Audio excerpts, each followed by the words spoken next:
Muito bem. Essa é a nosso quarto encontro, né,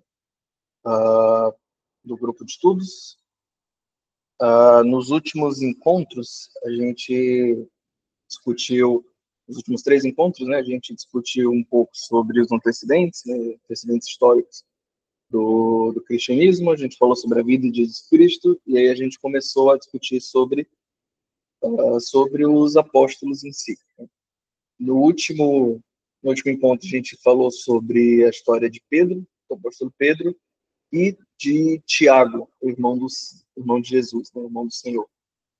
Hoje a gente vai seguir na mesma linha de estudar os apóstolos, mas hoje a gente vai falar sobre o apóstolo Paulo. Essa apresentação aqui, ela provavelmente vai ser mais longa do que as outras, e a gente tem bem mais detalhes para tratar, até pelo tamanho da importância que a teologia e os escritos de Paulo tiveram. Mas muito bem, vamos dar início.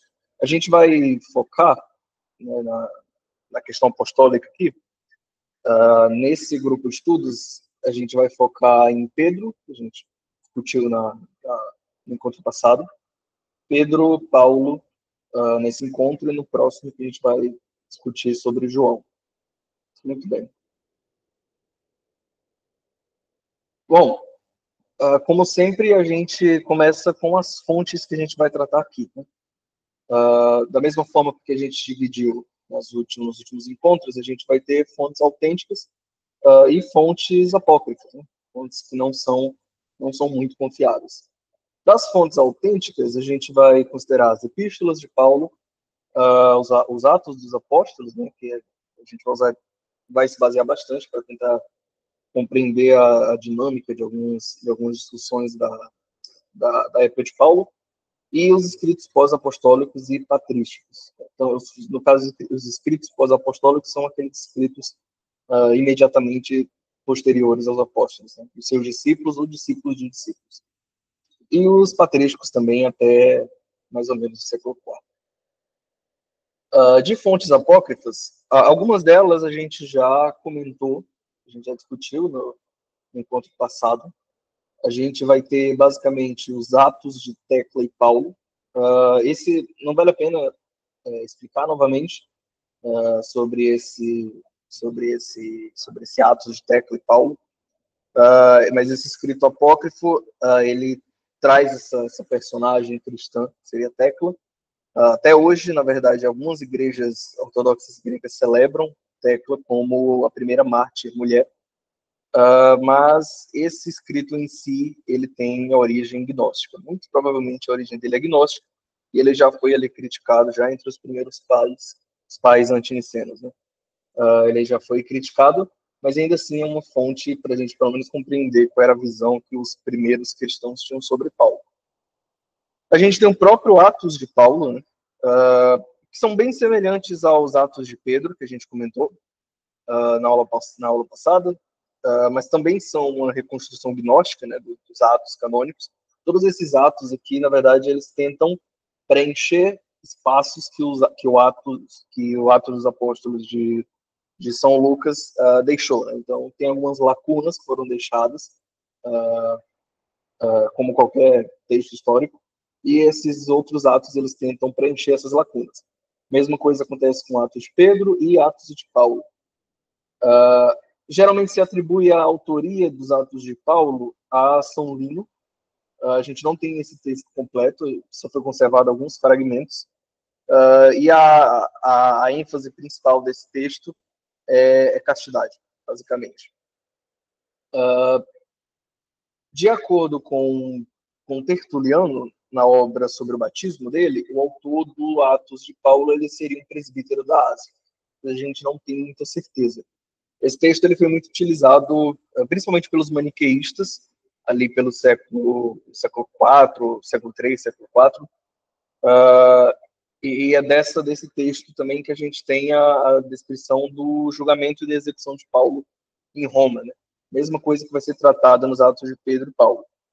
O Atos de Pedro e Paulo ele é tardio, ele também é do século IV, mas ele narra o feito dos dois apóstolos e a morte de ambos em Roma. a gente vai ver um pouco mais à frente como a questão de datar, de localizar a morte de Paulo, né, como é uma questão complexa. Mas esse texto, ambos os textos, assim como em geral a massiva maioria dos pais da igreja consideram que, e dos reformadores também consideram que Paulo morreu em Roma junto com Pedro. Em uma dessas histórias do Atos de Paulo, a gente tem Paulo sendo jogado aos leões em Éfeso, mas o leão reconhece e acaba protegendo ele, bem similar ao que acontece com Daniel no Antigo Testamento. Né? Então, provavelmente, esse texto, caso ele não seja um texto com fundo histórico verdadeiro, né? Pelo menos a gente sabe que a gente consegue rastrear ele. Tem como fonte apócrifa também a gente tem as homílias pseudo-clementinas, que eu comentei também no encontro passado. Eles apresentam, ele leva esse nome porque inicialmente elas foram homilias que foram atribuídas a Clemente, hoje a gente sabe que não foram escritas por ele, e são várias homilias, várias pequenas histórias, pequenas pregações diversas, mas que giram em torno do mesmo assunto, que é o encontro entre Pedro e Simão Mago. Né? Simão Mago, que está presente ali nos Atos dos Apóstolos, essas homilias pseudo-clementinas, elas aprofundam um pouco mais o relacionamento entre os dois, os atritos que eles tiveram e a perseguição que Pedro cometeu contra Simão Mago, né? Perseguindo ele como um ortodoxo que persegue um heresiarca. E aqui a gente tem apresentado também uma caricatura judaizante um pouco maliciosa de Paulo. Vou comentar isso melhor mais à frente, de como a gente consegue rastrear que provavelmente que muitas vezes nessas homilias o Simão Mago, na verdade, é o apóstolo Paulo, se quer dizer para o apóstolo Paulo. Então tem um pouco dessa malícia nesses textos, né? Enquanto Pedro seria o verdadeiro herói do romance, que é glorificado como apóstolo do cristianismo primitivo. E a gente tem também algumas correspondências entre Paulo e Sêneca, tá? Bem conhecidas também. Elas surgem da correspondência, de supostas correspondências, né, de máximas morais entre Sêneca e as de Paulo, bem similar a essas máximas morais, esses escritos éticos que são característicos dos estoicos, né, como as meditações de Marcos Aurélio, que na verdade é pouquíssimo provável que seja autêntico esse texto. Parece muito mais uma forma de recomendar o filósofo estoico, né, o Sêneca, para os cristãos. É uma forma de tentar adaptar um ao outro para que os dois não sejam conflitantes. E os próprios escritos de Paulo, muitas vezes, têm um pouco desse aspecto, ele possui um pouco desse aspecto moral estoico. Os primeiros cristãos estavam cientes disso e tentaram rastrear alguma relação entre Paulo e Sêneca. A relação essa que não é tão absurda a gente pensar isso, tá? E Sêneca foi contemporâneo de Paulo, na verdade. Foram contemporâneos, e não somente isso, mas em Corinto, eu acho que em Atos 18, Paulo ele é protegido pelo irmão de Sêneca, pelo Gálio. Gálio era irmão de Sêneca, foi tutor de Nero. Dois tratados do Sêneca, sobre a ira e sobre a vida feliz do Sêneca, foram escritos dedicados ao Gálio. Né? E Gálio era também conhecido por ser uma pessoa muito amável. Tanto é que ele tinha essa alcunha de doce Gálio por todo mundo, porque ele era bem conhecido por ser generoso e ser uma pessoa muito, muito amada. E ele teve, vamos dizer assim, misericórdia de Paulo, ele foi protegido Paulo foi protegido por Gálio, então a gente consegue fazer essa rastrear eles dois, né? Mas não tem indícios de que, de fato, Paulo tenha tido algum tipo de relação, tenha escrito alguma coisa ou conhecido pessoalmente o próprio Sêneca, mas também é uma fonte que a gente pode utilizar para entender a visão dos primeiros cristãos sobre Paulo. Como vocês já devem ter percebido, muito do que a gente discute aqui não é só aquilo que foi historicamente comprovado. Né? Fazer história vai além disso. A gente não está só procurando, não está só pegando os documentos e verificando se é verdadeiro ou não.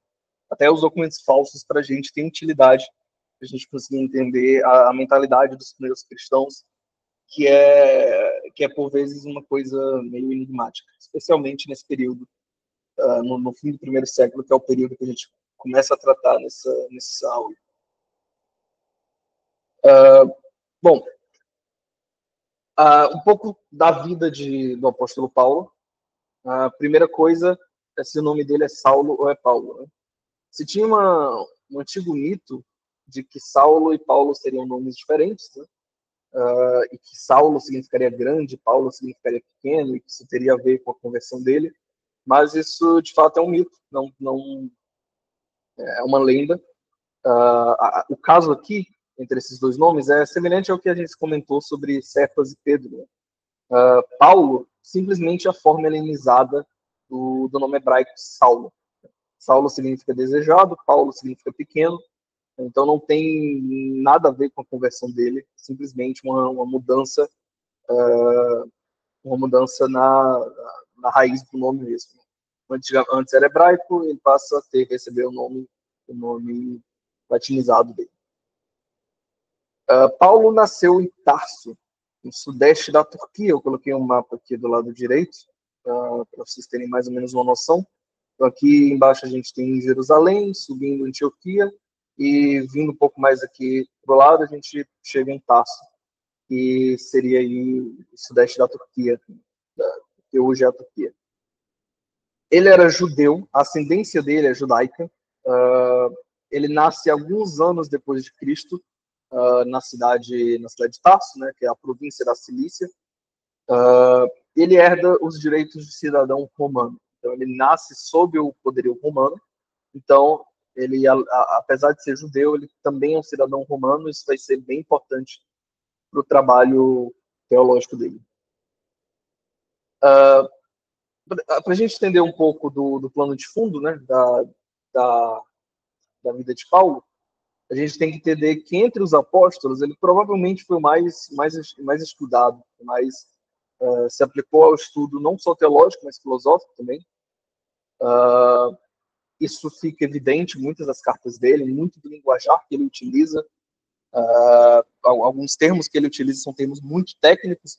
Isso traz dificuldades até hoje para a gente tentar compreender algumas cartas. A carta aos Romanos, por exemplo, que talvez seja a obra magna de Paulo, tem muitos pontos obscuros justamente por causa do léxico que ele se utiliza, que é um léxico muito filosófico, muito específico, que hoje a gente tem muita dificuldade de traduzir, ou pelo menos compreender o contexto de Paulo. Sobre a filosofia, respondendo aqui a pergunta, sobre a filosofia de Paulo, a gente não tem muita certeza, mas existe uma boa chance de que ele esteja seguindo aquela filosofia estoica, ou tenha um pouco da filosofia de Epicuro. Eu não sei se a gente consegue encaixar ele numa caixinha filosófica, né, como a gente faz com outras pessoas, mas quando ele encontra aqueles filósofos gregos, né, e faz aquele discurso dele, ele parece estar muito bem habituado ao discurso estoico. Tanto é que os primeiros cristãos tentaram fazer esse casamento entre os dois. Mas, se ele seguiu a filosofia estoica, provavelmente ele tentou extrair aquilo que ela teria de melhor, e aquilo que ela seria menos ateia, vamos dizer assim. Bem, Pedro e João, eles tinham um talento natural, mas eles não tinham a educação acadêmica que Paulo tinha. Paulo tinha ambos, né? Tanto talento quanto essa educação. Então, a gente pode dizer que ele fundou a teologia e a filosofia cristã. Não que os outros escritos, os outros apóstolos não sejam importantes. A gente tem uma riqueza de teologia em Pedro, a gente tem uma riqueza de teologia em João, mas é uma teologia muito mais prática do que especulativa. Em Paulo, a gente já puxa mais para esse lado especulativo, esse lado demonstrativo da teologia, muito mais complexo e completo. E Paulo foi discípulo de Gamaliel. Eu vou, posteriormente, falar disso, de quem foi Gamaliel, mas só para dar uma ideia, Gamaliel foi um rabino muito conhecido, né, no primeiro século da era cristã. Gamaliel, ele vem de uma escola um pouco mais, de um judaísmo um pouco mais sapiencial.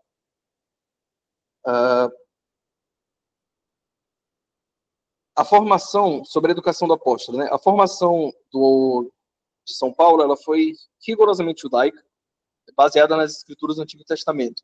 Então, ele era judeu, tinha ascendência judaica e foi educado, ele foi educado entre os fariseus. Ele era ele mesmo um fariseu, como ele deixa claro na carta aos Filipenses. Ele tinha essa educação farisaica.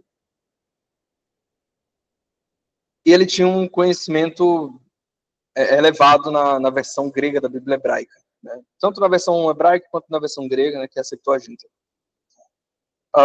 Isso fica evidente porque ele esclarece passagens bem complicadas do Antigo Testamento. Ele demonstra um domínio bem afiado como estudioso e como mestre das Escrituras. Mas acho que o principal a se comentar aqui é que na educação dele, ele conhece bem os métodos típicos e alegóricos de interpretação bíblica. Então ele conhecia os neopitagóricos e os neoplatônicos daquela época. Ele tinha conhecimento do judaísmo de Filon de Alexandria, né? do qual Filon de Alexandria foi influenciado. Eu, inclusive, separei uma frase do Schoff aqui, que eu acho interessante, né? O judaísmo de Filon de Alexandria, ele se dissolve em abstrações especulativas, mas o judaísmo de Paulo, ele se transforma, ele é elevado e se transforma em realidades cristãs, né? Então, Paulo, ele não era um ignorante do judaísmo da época, nem do judaísmo da época, nem da filosofia em voga. O seu professor, Gamaliel, ele tinha ele não desprezava tanto a literatura pagã quanto os outros rabinos. Gamaliel vem dessa descendência de um judaísmo mais sapiencial, de um judaísmo de máximas de sabedoria. Paulo foi profundamente influenciado pelo judaísmo de Gamaliel, e dentro desse pensamento de Gamaliel, a literatura pagã ela não é desprezada completamente quando a gente compara com o pensamento da lei, né, e da lei mosaica. Então, isso explicaria porque é que Paulo conhecia tão bem os escritos clássicos, né, da Antiguidade Clássica. Antes de ser cristão, Paulo era judeu, né? Saulo era fariseu de uma seita mais rigorosa, mas não hipócrita, como criticados por Jesus. Isso é um ponto que o Schoff discute bastante no livro.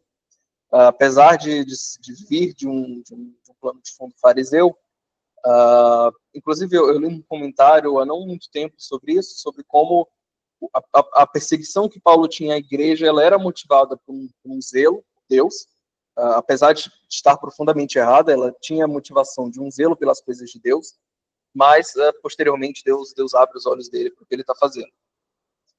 Então, na visão de Paulo, dentro dessa escola farisaica, Jesus era visto como falso messias, como rebelde, como blasfemo, e merecedor de morte. Isso é uma das motivações dele, da perseguição à igreja.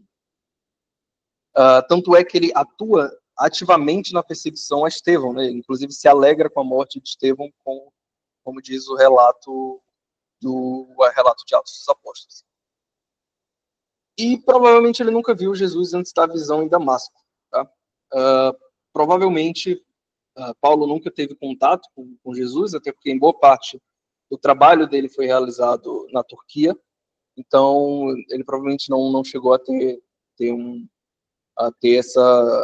ver Jesus Cristo pessoalmente. Ele é profundamente influenciado pela escola de Hillel, né? Hillel foi o professor de Gamaliel, e Gamaliel foi o professor do apóstolo Paulo, que é esse judaísmo um pouco mais humanístico, um pouco mais flexível, em que se interpreta a Torá de uma forma mais suave, mais humanitária, e que se valoriza a misericórdia. Né? A posição da escola de Hillel, ela prevalece no judaísmo rabínico posterior, ela influencia o Talmud, e a gente pode dizer que é a visão, a tradição judaica que se impõe até hoje. Tá? A tradição judaica farisaica, ela desaparece logo depois ali da dispersão dos judeus, e é essa tradição mais sapiencial que permanece. Tanto é que, se você pegar o Talmud para ler, boa parte do Talmud vai estar repleto dessas máximas de sabedoria. E Gamaliel foi discípulo de Léo, e Paulo foi discípulo de Gamaliel. Bom, na vida pessoal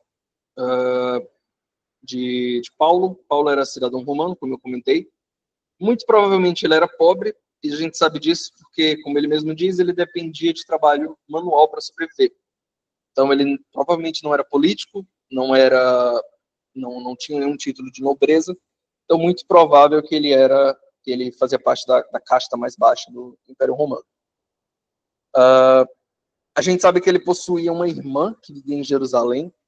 A gente tem só uma citação sobre ela, a gente não sabe quem foi, então é uma incógnita, mas em Atos 23 é citado que ele possui uma irmã. Provavelmente ele nunca foi casado, e aqui a gente entra numa discussão que perdurou por muito tempo dentro na patrística, que se pergunta se Paulo foi casado, se ele era solteiro, se ele era viúvo. Boa parte da argumentação a favor de que ele era casado vem desse versículo em Filipenses capítulo 2, em que é citado, em que ele cita Evódia e Síntique como duas mulheres da igreja de Filipos que tinham alguma discussão profunda entre elas duas, e posteriormente ele cita: a ti, fiel companheiro de jugo, também peço que as auxilies. O problema desse termo é que é um termo bem único no Novo Testamento. Na verdade, ele só aparece aqui, fiel companheiro de jugo. No original grego, como Suzuki, não possui um gênero definido esse termo. Então, muitos pais da igreja acreditavam que esse fiel companheiro de jugo aqui seria a esposa do apóstolo Paulo. Lendo no grego, pode deixar essa lacuna aberta. Nessa tradução que eu utilizei aqui, numa primeira leitura, uma leitura mais natural, fica um pouco mais evidente que ele provavelmente está falando para um homem, né? Como essa pessoa que é o fiel companheiro dele. Mas se abriu essa possibilidade. Clemente de Alexandria, por exemplo, ele supõe que Paulo era casado. Ele supõe que esse fiel companheiro de jugo seria a própria esposa dele. Ernest Renan, que é outro autor que o Philip Schaff dialoga bastante, tem um livro sobre a vida de Paulo. Já no pensamento dele, a esposa de Paulo teria sido Lídia, mas, novamente, é muito difícil você defender esse tipo de argumentação, especialmente pelo que o Paulo escreve sobre a vida de solteiro e vida de viuvez. Né?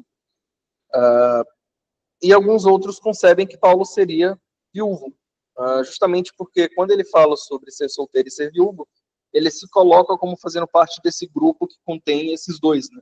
Então, abriria a possibilidade dele ter sido, na época em que ele era apóstolo, ter sido viúvo. Mas, novamente, também é muito fraco esse tipo de argumentação, então a gente considera que, majoritariamente, a gente considera que Paulo era solteiro, não chegou a se casar. Sobre o aspecto físico de Paulo, a gente tem pouca descrição sobre isso. A gente tem esse medalhão aqui, que é o medalhão, talvez a imagem mais antiga que a gente tem sobre o apóstolo Paulo e o apóstolo Pedro. Esse medalhão, o Schaff ele cita no livro que ele é do século IV, aliás, perdão, do segundo século. Hoje a gente sabe que está ali entre o fim do século III e o começo do século IV, então é um pouco menos tardio do que se pensava. A gente tem aqui o apóstolo Pedro à direita e o apóstolo Paulo à esquerda. Isso dá uma ideia de, pelo menos, como se imaginava que o apóstolo Paulo seria, e o apóstolo Pedro. Mas, geralmente, ele é retratado tanto nessas primeiras imagens dos cristãos, como na Idade Média, como sendo um homem careca, baixo e de pouca estatura física. Não parece ser um homem muito forte. É a opinião da maioria dos pais da igreja. Tem essa opinião, essa imagem de que ele seria careca e baixo. Nos Atos de Tecla, a gente tem a ideia de que ele teria uma beleza angelical, mas é pouco provável que isso seja verdade, especialmente porque os Atos de Tecla são profundamente tendenciosos nesse sentido. Bom, e aí a gente chega no evento mais importante da vida dele, que é a conversão do apóstolo, a conversão de Paulo. Bom, Paulo ele agia como comissário, como enviado do Sinédrio, né, daquele grupo de judeus que julgava tanto religiosamente como legalmente, né, era um tribunal judaico, e Paulo agia como comissário deles, realizando algumas missões que eles impunham a ele. A pregação de Estevão, a gente sabe que a pregação de Estevão ela provoca uma reação bem violenta no Sinédrio, que vai buscar destruir a igreja nascente, né? Isso já no princípio, os primeiros anos da igreja, os primeiros anos ali após o Pentecostes. E Saulo é o líder escolhido para essa perseguição, então ele vai estar à frente dessa perseguição aos primeiros cristãos. Depois do martírio de Estevão e a dispersão dos cristãos, depois que Estevão morre, os cristãos vão embora, fogem dessa perseguição, vão para outras regiões, e Saulo ele segue para Damasco. E durante essa viagem, inclusive eu pus aqui o mapa que dá uma ideia de que Damasco fica na região da Síria, um pouco mais acima de Jerusalém, mas antes de Tarso, a cidade natal dele. Damasco era conhecido basicamente como um oásis no meio do deserto, era uma cidade comercialmente muito rica, e Paulo estava indo nessa direção para perseguir os cristãos. Ao se aproximar da cidade, uma luz forte envolve ele ao meio-dia. Jesus aparece a ele em glória e pergunta em hebraico: Saulo, Saulo, por que me persegues? Após isso, Paulo passa 3 dias cegos, e depois desse período ele é curado e batizado por um discípulo simples, não é por nenhum apóstolo renomado, que é Ananias. Então Ananias batiza o apóstolo Paulo, realiza a cura, ele volta a enxergar, e a partir daí ele se converte ao cristianismo. Depois desse período, o apóstolo ele vai para a Arábia. É difícil a gente saber onde é essa Arábia, exatamente, e é difícil a gente saber o que ele foi fazer lá. Ele passa alguns anos lá, até aproximadamente 2, 3 anos, e ele só se encontra com os apóstolos depois desse período. Então ele se retira, ele vai para a Arábia, como ele mesmo diz, né, não fui a Jerusalém, mas fui para a Arábia e depois voltei a Damasco, mas provavelmente a gente supõe que foi um tempo de isolamento, de oração e de preparação, como ele retrata em Gálatas. Só depois de 3 anos, depois da conversão dele, é que ele retorna para Damasco e depois ele desce para Jerusalém para encontrar os apóstolos, dos quais ele só se encontra com Pedro e Tiago, acredito que João também ele chegou a ver. Um termo que é utilizado é o termo além daquilo que Jesus Cristo falou para ele, né? Saulo, Saulo, por quem me persegues, em Atos a gente tem um complemento. Ele teria dito também: dura coisa recalcitrares contra os aguilhões. Essa frase ela revela muita coisa sobre a vida de Paulo. A imagem que se está utilizando aqui é a imagem de um boi teimoso. É um boi que ele está preso. Esse aguilhão ele seria uma espécie de bastão pontudo, que é usado pelo lavrador para guiar o boi, para forçar o boi a andar na direção certa. E pelo que Jesus Cristo diz para o apóstolo Paulo, ele já vinha com um certo conflito interno, um conflito religioso, uma tendência, uma vontade de conversão ao cristianismo, até o momento que se tornou inconsistente para ele manter as crenças antigas dele. Então isso é uma prova de que Paulo vem resistindo há um certo tempo na sua conversão. Nessa imagem que é feita, né, se o boi resiste contra o aguilhão, na verdade ele se fere ainda mais. Muito bem. A conversão do apóstolo Paulo, ela não é imediatamente recebida com bons olhos dentro da igreja. Tá? Isso é até entendível, né? Isso é até compreensível, se a gente pensar que ele era o maior perseguidor da igreja, e para muitos dos primeiros cristãos, a conversão dele não foi exatamente instantânea, porque ele passou um tempo isolado, mas foi algo bem, bem novo para a maioria dos cristãos. Então, uma parte dos primeiros cristãos, incluindo os apóstolos, eles têm um pé atrás com o apóstolo Paulo. Os apóstolos são posteriormente convencidos, depois que eles são apresentados a Paulo, e Paulo testifica tudo o que aconteceu com ele. Mas entre os primeiros cristãos ainda se tinha uma certa resistência contra ele. Isso provavelmente motiva ele foi um dos motivos que fez ele pregar para novos cristãos, para os povos gentios e não para os povos judeus que tinham um certo ressentimento com ele. Prova eu trouxe esse trecho aqui de uma das homilias pseudo-clementinas, no caso é 17, em que o Christian Ball, que foi um historiador da igreja, bem conhecido, um historiador alemão, a partir desse texto, ele consegue identificar Paulo como Simão Mago. Consegue identificar que quem escreveu a homilia pseudo-clementina estava pensando em Paulo quando trata de Simão Mago. Esse texto aqui é Pedro falando para Simão Mago. Eu vou ler uma parte dele aqui, mas a ideia é que a partir desses trechos que eu deixei em negrito, a gente consegue relacionar com a história de Paulo. Então Pedro ele disse para Simão Mago: se o nosso Jesus vos apareceu numa visão, deu-se a conhecer e falou-vos, foi como alguém que se enfurece contra um adversário, e esta é a razão pela qual foi através de visões e sonhos, ou através de revelações exteriores, que ele vos falou. Mas pode alguém ser tornado apto para a instrução através de aparições?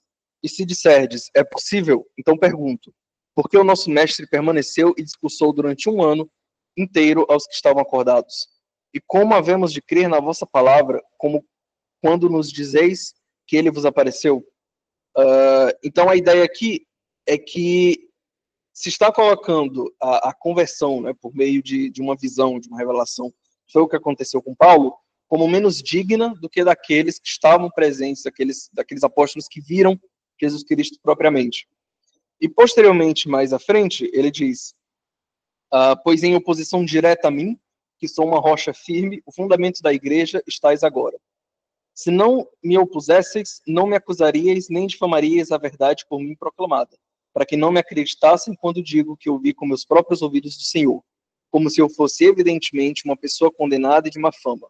Mas se disserdes que estou condenado, estás acusando Deus, que me revelou Cristo, injuriando aquele que me declarou bem-aventurado por causa da revelação. Mas se realmente quereis trabalhar pela causa da verdade, aprendei primeiro de nós o que aprendemos dele, e tornando-vos discípulos da verdade, sedes cooperadores conosco.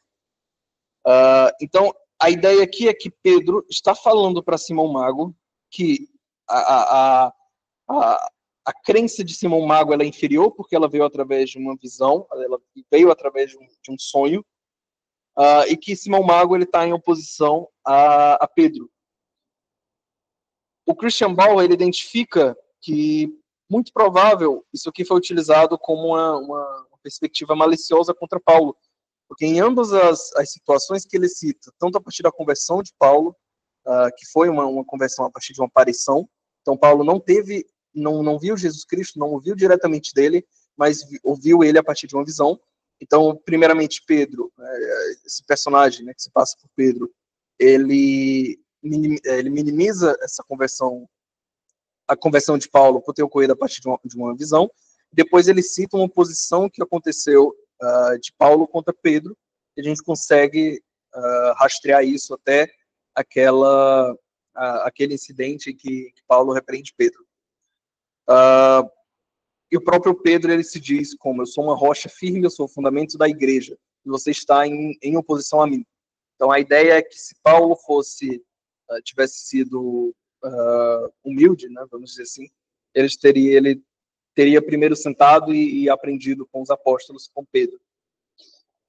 Isso aqui é basicamente um romance, né? Basicamente uma fábula, uma narrativa, mas que serve para a gente entender que a conversão do apóstolo Paulo não foi bem-vinda por todos os cristãos desde o princípio. Foi mal vista especialmente pelos judaizantes, inclusive, que são fonte desse escrito pseudo-clementino. Bom, após se converter, ele inicia, enfim, o trabalho dele, né? O trabalho enquanto um apóstolo. A missão principal dele é pregar para os gentios, né? A gente falou no último encontro sobre Pedro e Tiago, que foram apóstolos que focaram muito mais na pregação aos judeus, né, os próprios judeus, especialmente Tiago, e Paulo ele leva o evangelho aos gentios, que seriam os não-judeus.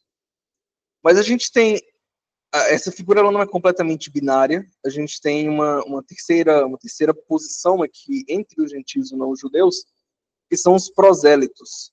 Os prosélitos eles são muito citados em Atos dos Apóstolos.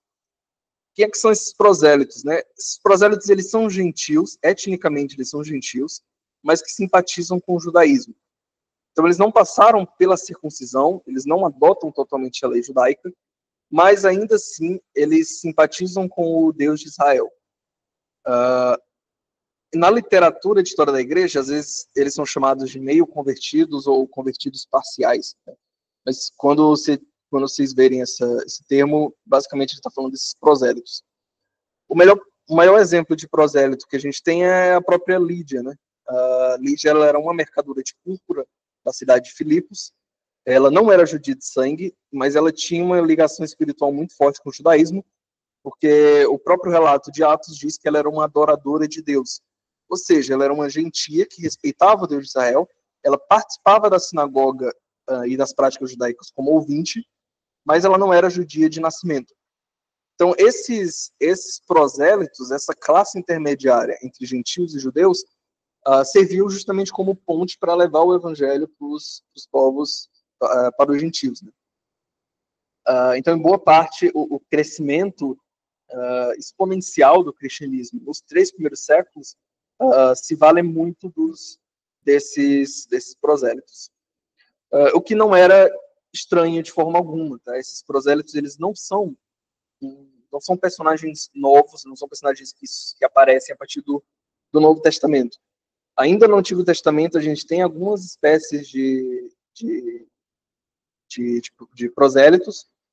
Uns bons exemplos de prosélitos seria Raabe, que apesar de não fazer parte ali do círculo judaico, não faz parte etnicamente do judaísmo, possui algum conhecimento do Deus de Israel e, em algum nível, possui uma veneração ou, em alguns casos, uma adoração a ele, como o próprio caso de Lídia.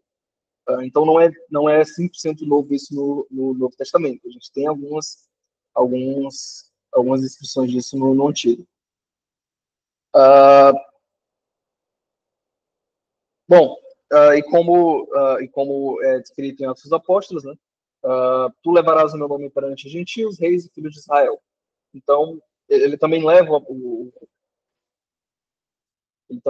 o cristianismo entre os judeus, mas a missão principal dele é entre os gentios mesmo. Esse é o trabalho dele apostólico. No trabalho secular, como eu comentei anteriormente, ele era um trabalhador manual, ganhava sustento com as próprias mãos, trabalhava como fazedor de tendas. Algumas traduções vão trazer como tapetes, mas o mais exato, né, vamos dizer assim, seria tendas. Então, ele trabalhava como fazedor de tendas, um trabalho manual, e ele trabalhava assim, principalmente porque, como ele próprio descreve, né, ele não queria ser um peso para as igrejas. Como a gente comentou inicialmente, né, aqui nas nossas discussões, a igreja ela era majoritariamente composta por pessoas de classes sociais mais baixas. Eram pessoas pobres, eram trabalhadores rurais, tinha muito escravo, né? O apóstolo Paulo escreve bastante para escravos. Então ele não queria ser esse peso para a igreja, né? Mais um peso financeiro para eles, então ele tentava preservar a independência financeira dele. Então esse era o trabalho, tanto o trabalho apostólico como o trabalho secular. Quanto ao trabalho missionário, a gente vai se deter um pouco mais nesse assunto e a gente vai quebrar um pouco para tentar organizar isso num cronograma da vida dele. A gente principia em 40 depois de Cristo, que é aproximadamente o período em que ele se converteu. Ele devia ter algo em torno de 36 a 38 anos da conversão dele. Esses trabalhos preparatórios dele acontecem na Síria e na Cilícia, né, que era a terra natal dele, como eu comentei anteriormente. Tarso era uma cidade da região da Cilícia, que por sua vez ficava dentro da Turquia, né, só para a gente ter uma ideia geográfica. Ele atua principalmente nessa região. Isso que acontece, só para esclarecer, isso que acontece depois daquele tempo que ele passa na Arábia. Então ele vai para a Arábia, ele passa esse tempo meditando, depois ele retorna, e nesse período, entre ele atuar sozinho e depois conhecer os apóstolos, é um período aí de aproximadamente 4 anos. Ele atua parcialmente sozinho, parcialmente com Barnabé, que era o companheiro apostólico dele, né? Era o Barnabé o que estava mais próximo entre os gentios. Ele abre espaço para o trabalho missionário de Paulo. E depois do retiro dele na Arábia, Paulo inicia o ministério público em Damasco, que coincidentemente era a mesma região, né, para onde ele estava indo quando ele ia perseguir cristãos. Então, alguns anos atrás ele estava indo para Damasco perseguir os cristãos e agora ele está indo para pregar Cristo. Né? Enfim, ele é apresentado aos outros apóstolos no fim desse período. Barnabé apresenta ele aos outros discípulos, que, como eu comentei, eles inicialmente temiam o apóstolo Paulo, mas ao ouvirem a conversão dele, eles acabam incluindo o apóstolo Paulo dentro do colégio apostólico, dentro dos trabalhos missionários. O segundo período, logo depois que ele é apresentado, né, os apóstolos, é o período da primeira viagem missionária. Esse período ele é de mais ou menos 5 anos também. Ele acontece com Barnabé e Marcos, então ele continua junto com Barnabé. Esse é um período onde ele inicia a plantação de igrejas, especialmente entre os gentios. Então ele vai para algumas províncias da Ásia Menor, né, que no caso seria a Turquia, realiza algumas curas, realiza pregações, plantação de igrejas. É nesse primeiro período que a gente tem aquele incidente em Listra, em que os pagãos acreditavam que Paulo e Barnabé eram deuses, tentam adorar eles, e depois que descobrem que eles não eram deuses, tentam perseguir os dois. Essa é a primeira viagem onde ele tem o encontro com os povos gentios, onde ele vai começar a plantar o cristianismo gentio. E ele encerra esse período, essa segunda viagem missionária, com Paulo sendo convocado para o concílio de Jerusalém. A gente vai tratar um pouco mais à frente.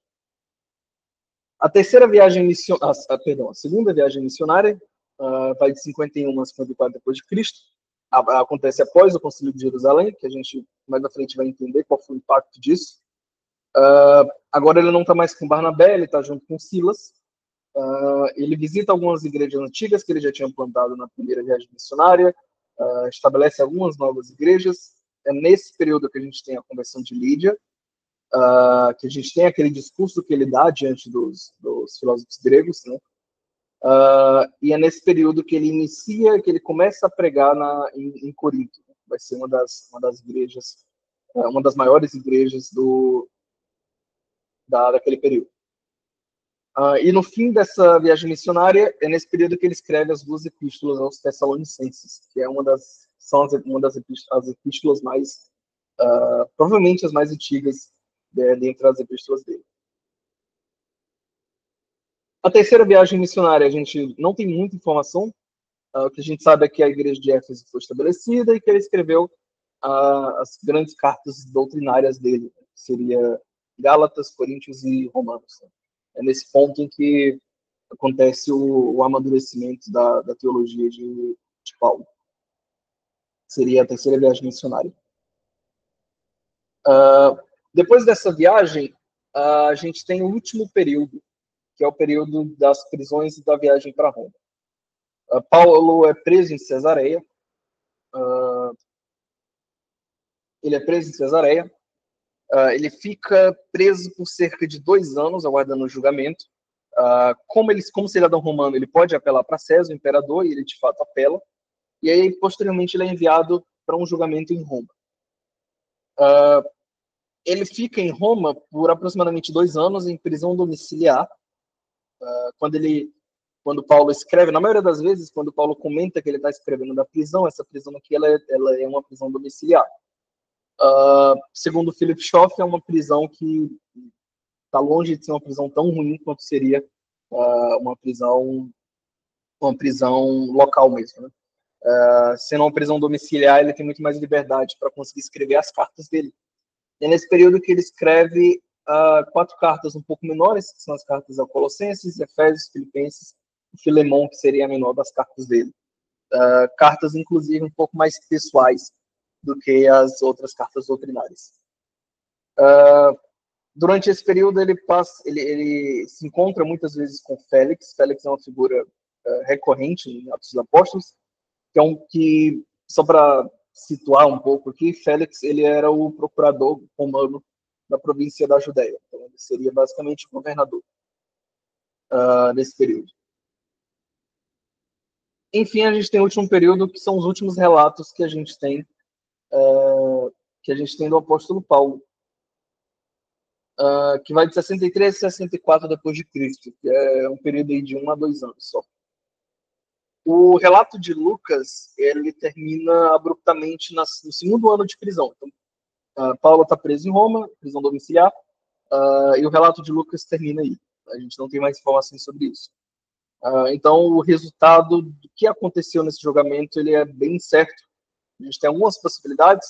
As principais é que ou ele é condenado à morte ou ele foi libertado. Existe uma tradição oriental que diz que ele foi absolvido, que ele viajou provavelmente para a Espanha e foi preso novamente em Roma, onde aí sim foi condenado. Essa teoria, apesar de parecer um pouco absurda, a gente consegue, com ela a gente conseguiria encaixar as outras cartas que ficaram faltando, especialmente as epístolas pastorais, né? 1ª e 2ª Timóteo e a epístola para Tito. Então essas epístolas elas ficam um pouco soltas na cronologia. Então se a gente admitir que Paulo foi absolvido e depois ele ficou em liberdade de novo, a gente consegue encaixar essas epístolas aí. Se a gente pensar que ele foi condenado à morte, aí a gente tem que pegar essas epístolas e encaixar elas em outro momento. Alguns pensadores, inclusive, preferem descartar essas epístolas, considerar que elas não foram escritas propriamente pelo apóstolo Paulo. Então, hoje, essas 3 epístolas elas são um pouco mais complicadas de encaixar nesse período. Então, essa primeira teoria, ela diz que ele foi liberto em 63 e teria conseguido viajar para a Espanha antes da perseguição final.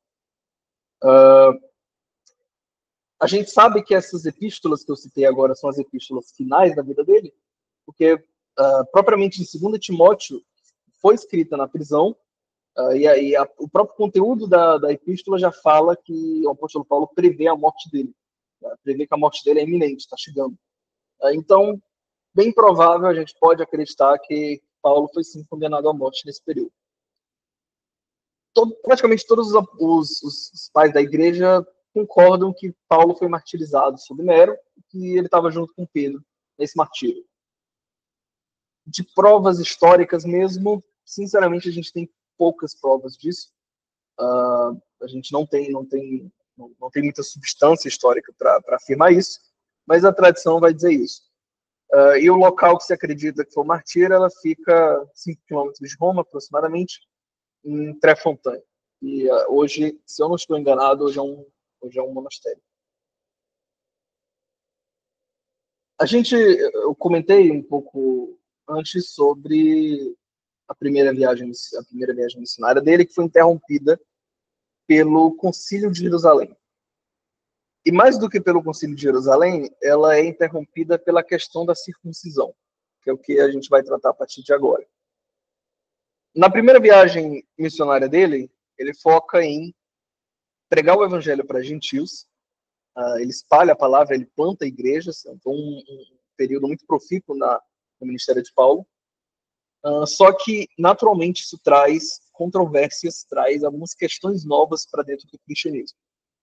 E uma das primeiras, se não a primeira controvérsia do cristianismo, é se esses gentios que Paulo estava trazendo para a igreja, se esses não-judeus, eles precisavam ou não ser circuncidados para se tornarem cristãos. A questão ela vai além disso, ela não fica presa dentro da circuncisão, ela atinge também a questão da lei cerimonial, do consumo de alimentos dedicados a ídolos também, que é uma prática completamente proibida, né, dentro da lei mosaica. Então, esse é o tema central na era apostólica, esse é o debate central. E o fato é que esse debate ele é tão central dentro do primeiro século, que às vezes onde a gente pensa que Paulo está discutindo com gnósticos, na verdade ele está discutindo com esses judaizantes.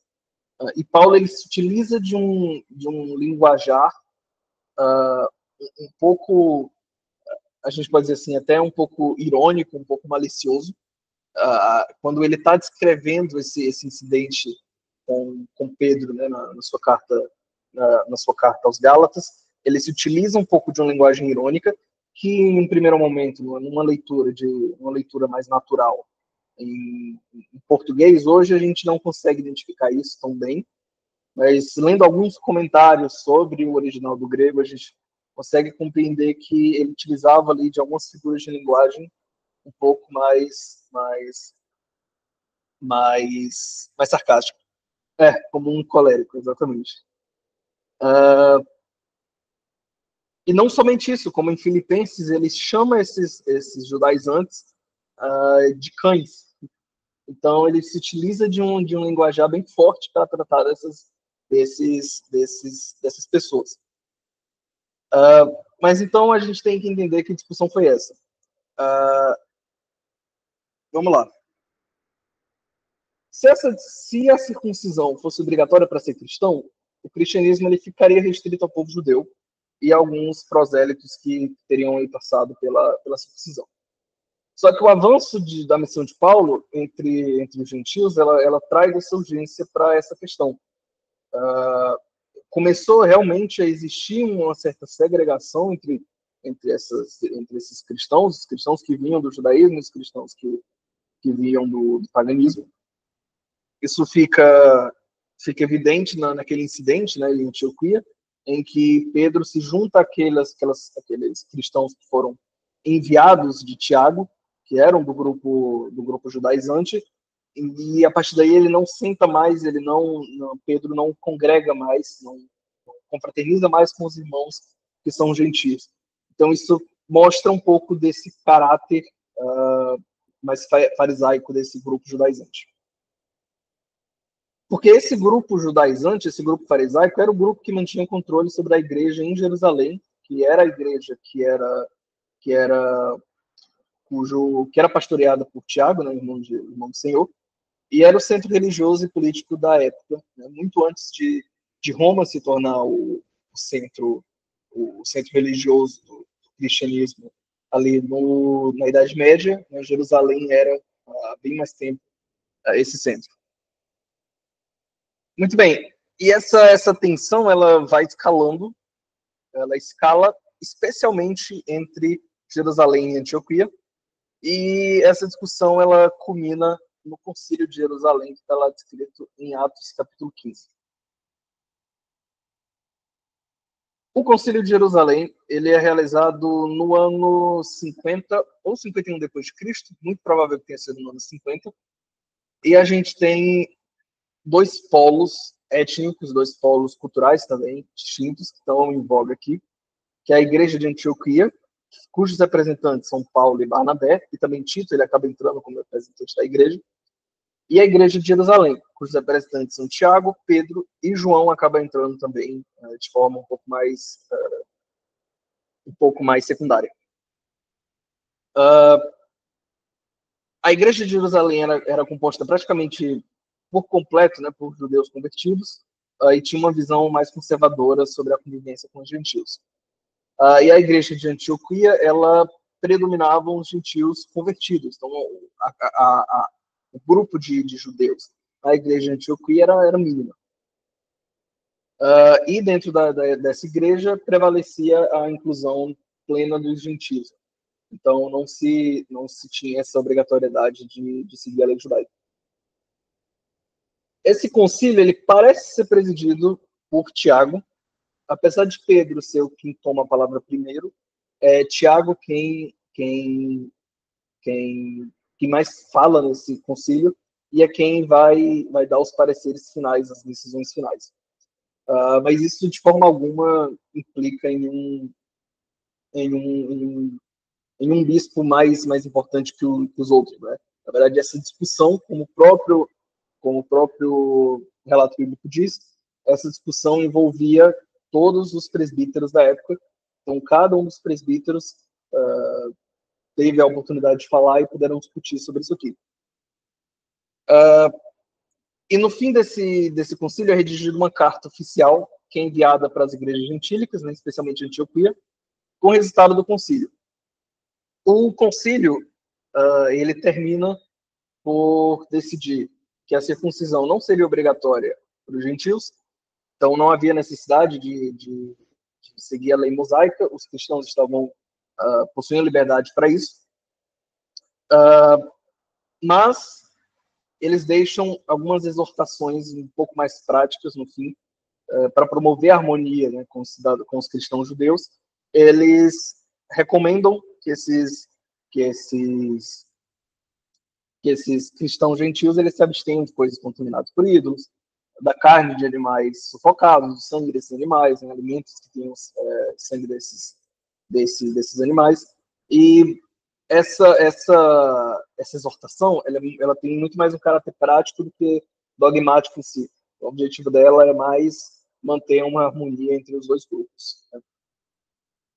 E essa carta ela é lida tanto na Síria como na Cilícia, que eram também igrejas que, junto com Antioquia, elas estavam bem agitadas por causa dessa controvérsia. E aí uma pergunta que a gente pode se fazer, né, é de onde vieram essas ideias judaizantes do primeiro século. Bom, primeiro que o próprio cristianismo nasce em seio judaico, né? Ele se desenvolve ali dentro de Jerusalém, ele nasce e vai se expandir a partir dali. Os primeiros cristãos, naturalmente, eram judeus, mas a gente também tem influência desse rabino do primeiro século, que nasce ali no fim do século I a.C.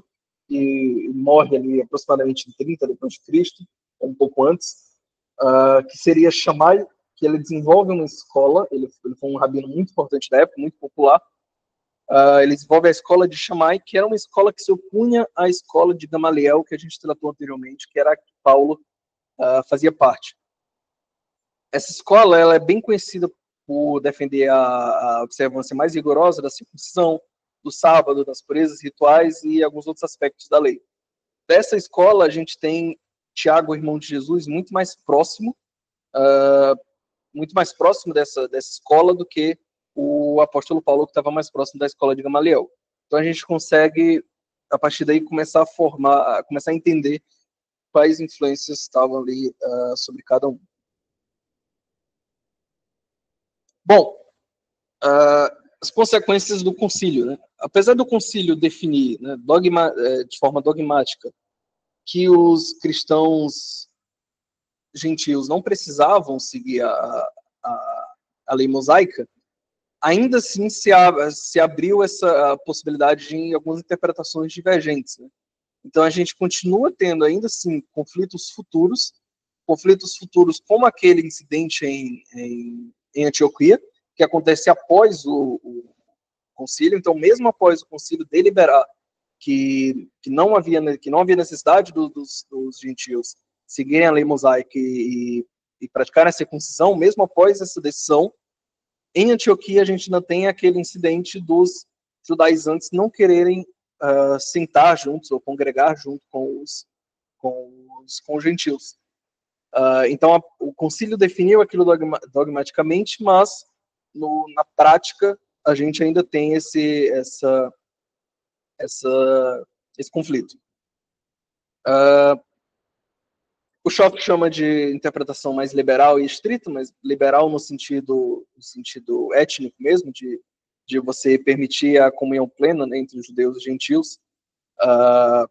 E dentro desse cristianismo gentil, a gente tem uma participação conjunta na ceia do Senhor, né, enquanto na interpretação estrita dos judaizantes, as regras praticamente impediam a convivência social mesmo, entre judeus e gentios. E o centro da argumentação de Paulo, na maioria das cartas, porque em boa parte das cartas ele está também endereçando isso contra esses judaizantes, é de que a justificação, que no caso seria o ser aceito por Deus, não vem de obras da lei, mas vem da fé em Cristo, que é a argumentação final utilizada dentro do Concílio de Jerusalém. Se a justificação não vem das obras da lei, mas vem de Cristo, se ela vem de Cristo, então não faz sentido você ter essa separação religiosa entre aqueles que são da descendência de Abraão e aqueles que são pagãos. Então, boa parte da teologia de Paulo gira em torno disso. E a prova de que esse concílio ele serviu muito mais para criar um armistício temporário, né, do que uma solução definitiva, é que no fim de Atos dos Apóstolos, muito tempo depois já do concílio de Jerusalém, a gente tem cristãos judeus em Jerusalém que ainda são zelosos da lei de Moisés. Então, muito por um motivo cultural, eles prosseguem ainda dentro das práticas judaicas antigas. Então, não foi abandonado por completo. O próprio Irineu, eu trouxe essa citação aqui, né, no Contra as Heresias, e Irineu a gente está falando de século II, não muito tempo, né, depois dos apóstolos. Ele cita que os que estavam com Tiago permitiam que os apóstolos lidassem livremente com os gentios, mas eles mesmos perseveravam nas antigas observâncias e cumpriam com zelo a disposição da lei segundo Moisés. Então, não foi extirpado por completo. Hoje, a gente sabe que o cristianismo que prevaleceu, depois de tudo isso, o cristianismo que prevaleceu foi o cristianismo católico, o cristianismo que Paulo pregou, que foi espalhado entre os gentios. E um dos motivos, além da decisão do Concílio de Jerusalém, né, um dos motivos para essa vitória, vamos dizer assim, do cristianismo católico,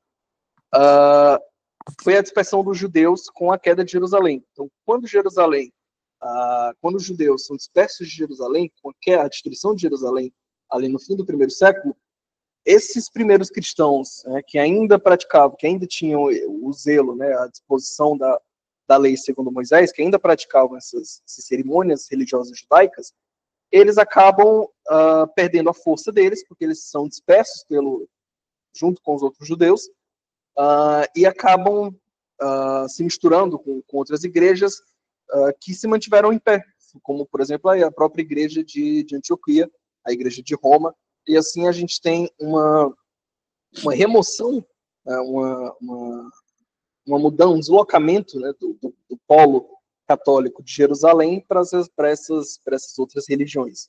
Perdão, para essas outras regiões. Então, isso ajuda também a explicar de onde... ajuda a explicar a consequência do concílio. E a gente tem, como eu já citei anteriormente, o incidente de Antioquia. Pedro, inicialmente, ele comia e convivia com os gentios cristãos, mas com a chegada de alguns enviados de Tiago, Pedro para de comer, de confraternizar com os gentios, e ele fica com medo dos judaizantes. E o confronto de Paulo é justamente por essa hipocrisia de Pedro, de, no Concílio de Jerusalém, ter acatado a decisão final do concílio, mas na prática ele ainda alimenta esse tipo de desunião dentro da igreja. E por fim eu deixei uma citação muito interessante do Schoff, que eu acho bem relevante, sobre, se vocês quiserem ler posteriormente, acho que não tem necessidade de eu ler isso, mas ela trata sobre como, apesar de Pedro e Paulo terem tido essa desavença posterior, isso, na verdade, inspira propriamente a igreja, a união em si dela. Bom, dentro da visão do Christian Borch, que eu citei anteriormente, né, quando eu estava falando das homilias pseudo-clementinas, Pedro e Paulo teriam fundado polos cristãos e pensamentos cristãos de escolas diferentes.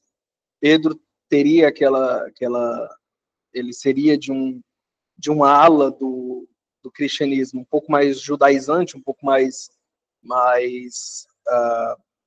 firme, e a ala mais voltada para as obras, e a ala de Paulo seria um pouco mais voltada para a liberdade cristã, que seria a ala do cristianismo que ficou mais evidenciada na Reforma. Mas é isso, é mais uma questão de meta-história da igreja, que não vale a pena a gente entrar tanto. Mas fica aqui essa citação, eu acho bem interessante, sobre a perspectiva que a gente pode ter atualmente de Pedro e Paulo.